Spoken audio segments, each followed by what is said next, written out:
The title of this presentation is TMMI in an Agile or DevOps environment.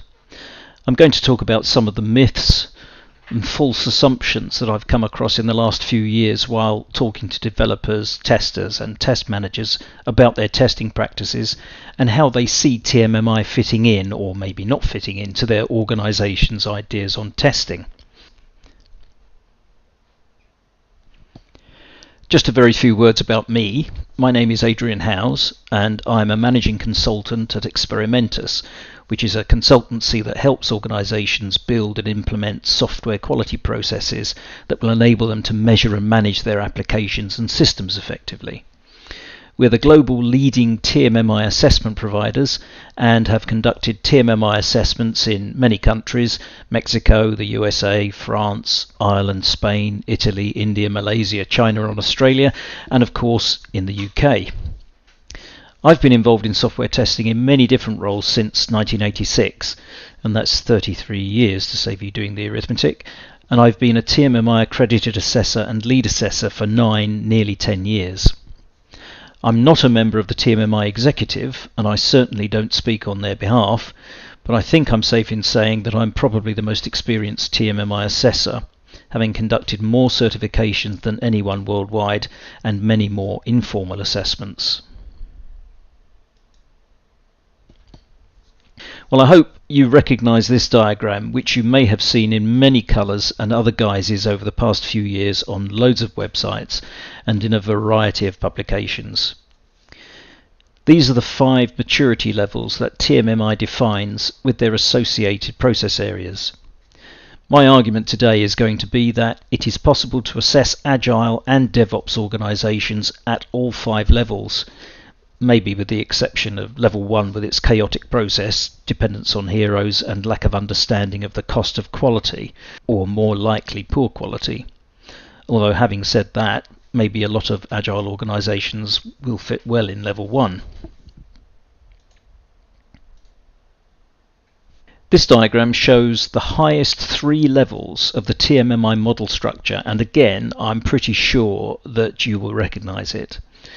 TMMI has 5 levels of maturity, as we've just seen, and all but level 1 have several process areas.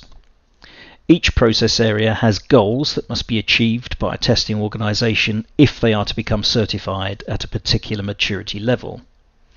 In turn, each process area has several practices that will be scored during a TMMI assessment. The practices are the activities that need to be performed to conform to the TMMI framework, thereby achieving goals and gaining a certificate, possibly. This is where the TMMI model and Agile begin to rub together with a bit of friction, at least in the eyes of some Agile practitioners. They believe the practices in TMMI are written with more traditional development and testing models in mind: waterfall, V model and the generally sequential methodologies. Now, to some extent I have some sympathy with this view, but it's not a fatal problem, and I'll explain why a little later. I've listed here some of the adverse things about TMMI that I've heard some Agile practitioners say. TMMI is all about documentation, and Agile is opposed to documentation. TMMI doesn't have a process area dedicated to test tools, and Agile needs tools to be effective. TMMI doesn't have a process area dedicated to automation, and for Agile to be effective, automation is a must. By its very nature, Agile needs to be flexible, and TMMI expects a rigid and stable process. And finally, TMMI was written with sequential methodologies in mind and is not specific enough for Agile practices. Now let's look at each of these in turn. The first statement was that TMMI is all about documentation and that Agile or DevOps is opposed to documentation. Well, TMMI does expect some documentation, but it doesn't prescribe the form that documentation takes or the level of detail that must be in it. It's a fact that, in general, TMMI does not actually dictate very much at all. It suggests what should be done, but it certainly does not tell you how to do it or in what level of detail. Agile or DevOps is not actually opposed to creating documentation, it just expects sufficient for the context. In other words, don't create documentation for the sake of it, but create enough for the current purpose. And this is absolutely consistent with the TMMI philosophy. The type and level of detail of documentation in Agile projects depends, as it should in sequential development, on the type of product being developed. Banking applications, for example, are normally required to produce large quantities of detailed documentation even in Agile environments because the regulating authorities demand it. There's no use telling the authorities that you haven't documented how you tested a banking system because you were following the Agile manifesto in an over-enthusiastic way. The tools fallacy states that TMMI does not have a process area dedicated to test tools, and Agile needs tools to be effective, so TMMI cannot be used to measure Agile projects. The first two parts of this statement are true. TMMI does not have a process area dedicated to test tools, and Agile probably does need tools to be effective. But this does not mean TMMI cannot be used to assess Agile or DevOps organizations. Once again, TMMI tells you what you need to do, but doesn't tell you how to do it. The use of a tool, whether under a V-model methodology or an Agile one, is merely one of the ways that you can implement what you need to do. And don't forget, there are hundreds of tools and thousands of combinations of tools available. No testing model would possibly be able to dictate what tool types and suppliers should be used for individual organizations. The variables are just far too numerous. Agile may well need tools to be effective, but TMMI allows you to use tools or not, depending on your immediate testing need, throughout the development process. At the end of the day, in an assessment team will determine if a tool implementation or a manual testing setup is effective or not. As for all these reasons, a separate process area concerning tools is not a necessity for TMMI. The automation fallacy states that for Agile or DevOps to be effective, automation is a must. And as TMMI does not have a process area dedicated to automation, it cannot be employed as a benchmark for Agile or DevOps organizations. Well, this is a very similar argument to the tools fallacy. Don't forget that TMMI suggests what type of thing you need to do for effective testing, but doesn't dictate how to do it. In fact, automation is specifically treated as optional in the TMMI model. This is because manual testing may actually be the best way to go for some test levels, for some applications, in some projects, whether they be agile or not. At the end of the day, it is for the TMMI assessment team to review the extent of automation in any assessed organization and to determine whether the testing is effective. In an agile context, with substantial regression testing or test-driven development, substantial automation would probably be expected, but I have seen organizations where a lot of regression testing was carried out manually. It was effective, but there's no doubt it could have been a lot more efficient with the aid of automation. Automation is considered throughout process areas such as test design and execution, test measurement, and even test planning and test environment. So a process area dedicated to automation is just not necessary. Now we come on to what I call the flexibility fallacy. Some practitioners say that Agile needs to be flexible, but that TMMI expects a rigid and stable process. Well, it is true that TMMI expects a testing process to be defined and documented, and for good reasons. So you may think this means the process is fixed, unless you're going to constantly change the process definition, maybe after every sprint or iteration.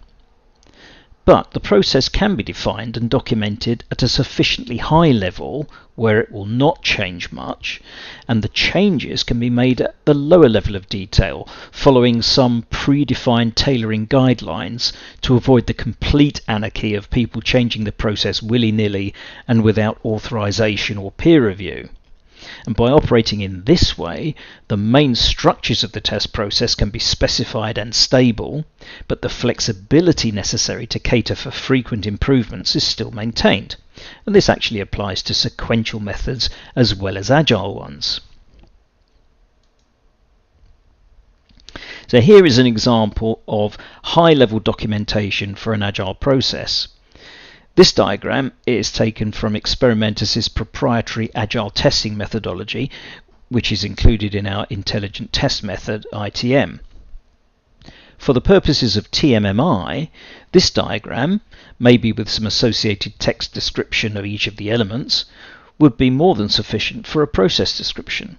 It shows the relationship between the phases of an agile project with the main inputs and outputs, and also shows the overarching risk evaluation, monitoring and control, and other management processes.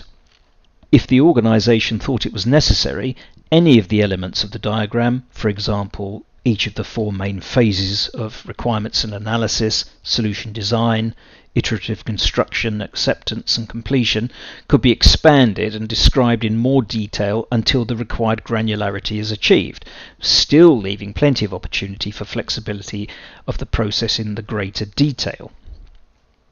And one thing to note is that this diagram is tool agnostic, as is TMMI. The specifics of what tools are used could be defined maybe at an organizational level or at a project level, as is needed in particular circumstances.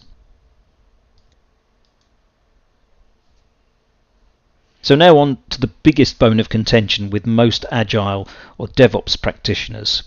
They say that TMMI was written with only sequential methodologies in mind and is not specific enough for Agile practices.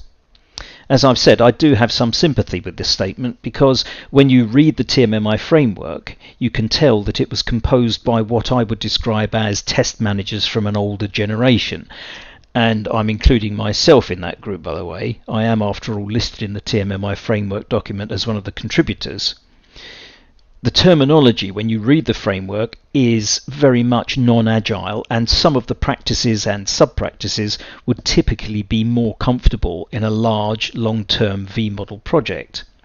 But, as with all TMMI assessments, the achievement of goals and implementation of practices in the model must be interpreted in the context of the testing organization being assessed. The model itself states that a practice as described in the model may be substituted by an acceptable alternative. This happens quite often with sequential methodology organizations, and it's just that a greater degree of interpretation may be needed when dealing with the agile methodologies. You probably know that the TMMI Foundation has recently published TMMI in the Agile World, a document that explains at least some people's views on how TMMI should be interpreted in the Agile context. It currently only covers up to level 4, level 5 is in production, and I personally and some of my assessor colleagues have some issues with it, but that's probably for another time. At least it goes a decent way towards making TMMI more relevant to the fast-growing Agile, if not DevOps, way of testing. I think it would be better if the document were to be integrated into the TMMI framework itself, rather than merely being an adjunct, and if its proposed changes to the way TMMI looks at Agile were updated in TMMI, which are the regulations that govern the way assessments are carried out. Again, that's probably a topic for another time. So, in summary, TMMI can be, and has on many occasions, been used to measure the testing performance of Agile organizations. The first was nearly 5 years ago, a Level 2 certificate being issued at the time, and to my knowledge at least 15 certifications of Agile or part Agile test organizations have been certified since then, including 3 at Level 5. It's all a matter of interpretation of the TMMI model. made slightly easier by the publication of the TMMI in the Agile World document, but ultimately it is down to the assessment team members to use their testing experience, TMMI knowledge and assessment skills to apply TMMI appropriately and fairly in the Agile context.